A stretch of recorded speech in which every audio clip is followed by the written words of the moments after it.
Today we're going to steal the most powerful technique that has generated billions of dollars around the world, and we're going to use it for your next product launch. Hey, it's Scott from SamCart, and we are super excited to dive back into part 2 of this brand new copywriting series. And today, it's all about storytelling. In part 1 of this series on copywriting, which if you haven't seen yet, I will link to in the corner right now. In part 1, we talked about writing headlines that capture your reader's attention. Well, what happens after the headline? What happens after you grab someone's attention? Well, you have to keep it. And we're gonna show you how to do exactly that through the magic of storytelling. Storytelling is actually super simple. And in fact, I would bet that 9 out of 10 movies that you have ever watched are going to follow the exact same simple format that we'll lay out here today.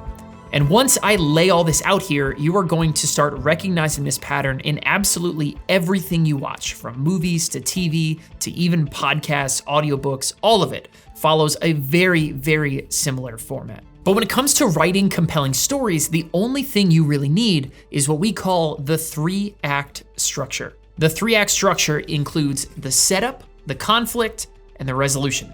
From movies to million-dollar commercials, this 3-act structure is a 10,000-year-old formula that has changed the world 1,000 times over. And we're gonna break down each step and apply it to your product page's sales copy so that you can start convincing more people to buy from you. Step number 1 is the setup.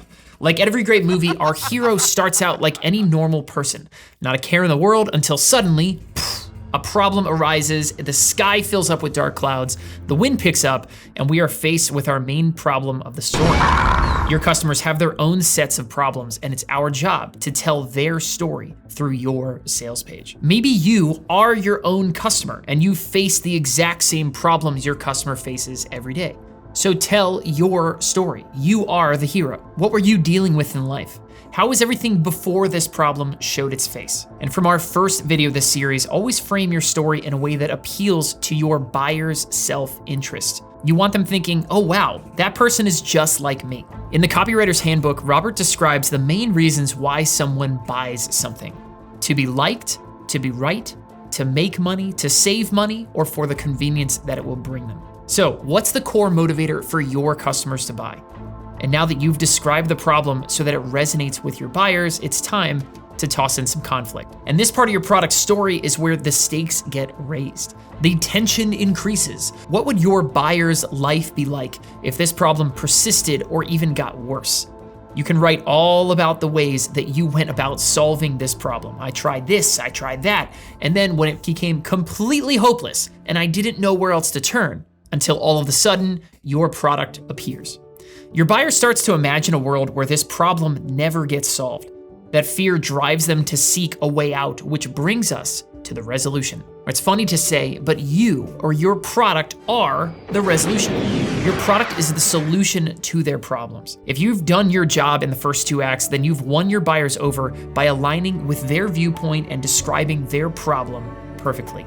And that is when closing in on the sale becomes crazy, crazy simple. It's only after you've aligned yourself with your buyers and explained that you understand their pain that they are willing to hear about the features and the benefits of your product or service. Telling your buyers about the product first and then describing the problem would be like watching a movie in reverse. It wouldn't make sense, and you'd have lost your viewers' attention long before you ever gave them a chance to buy. But that little 3-act storytelling formula is going to be a killer way for you to start thinking about how can I tell a story around my product in a way that's going to draw my people in and convince them that I own the solution that is right for them. So at this point, we are now in the halfway point of this copywriting journey. We have grabbed your reader's attention with headlines, and now we have told a timeless story about our buyers' problems and how we can solve it. So if you want to see a great example of what SamCart can do for you while you wait for part 3, then check out this interview with a SamCart customer named Christy Miller. This quick case study is all about how she made $400K without a website, all while using SamCart to sell her own products and services. Fast forward to now, and Christy's number is actually up over $1 million without a website, and it is well worth the watch for anyone who wants to simplify their business and sell more than ever. So thanks for watching, guys. Be sure to subscribe to our channel here, and we will see you back next week for part 3 in this copywriting training.